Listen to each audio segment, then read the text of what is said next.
Сыктывкар Самария каналын совет дауп шестенькес, аджишлесны максаковкан улышьяс кад. Тадри купадысны юалам яс. Мы честно почелок соумадам кад. Воджавишталас Анастасия Тюрнина. Тачам чорні дора максаковка саулуща здачту юна. Микрофон дора вещук чират чукармыс. Юалам суна и бычамас. Сотая олама мортыс виштала маюджала Сыктывкарын и быдлун ветлы өтарамыдары автобусын. Стычмыды. Мыло затон сапоскад. Вочавиджене. Ташерти юркарса администрация пыр чорните колана ведомству кад.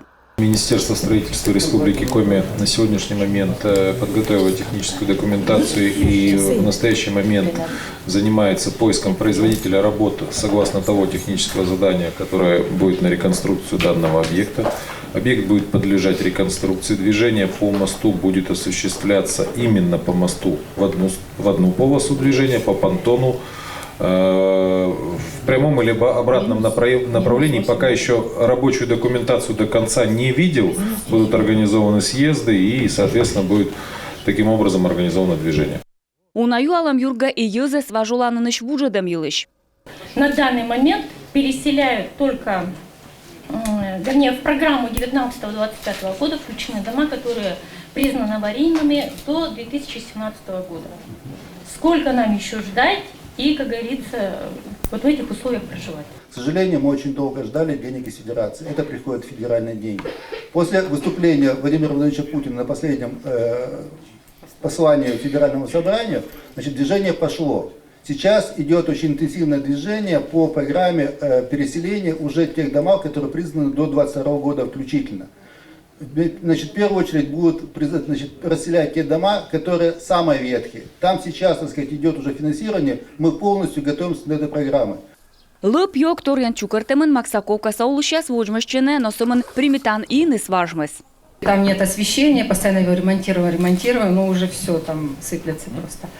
И вот нам нужно помещение, мы уже пару раз обращались. Мы должны понимать, что каждый из нас здесь сидящий, не только здесь сидящий, должны заниматься раздельным сбором мусора.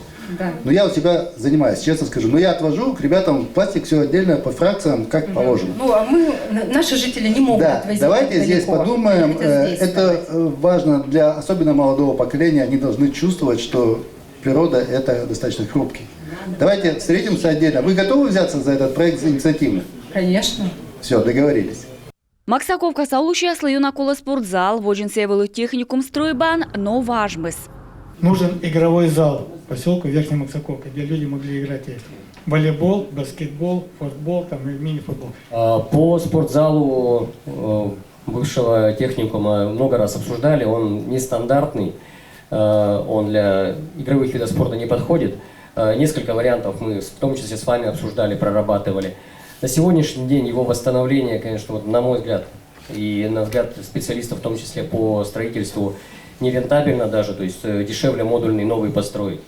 Во май скоро не пошелок СС зильджика ветленый спорткомплексе, коцейню джед, но эмаш тренажерный да фитнес-зал яс. Туй да подаем яс джойнталем, гывла саби, школьный автобус я светлым. Став юалым с юркарса администрациялын дыжерулын. Анастасия Тюрнина, Олег Костромин, Юрган, телеканал.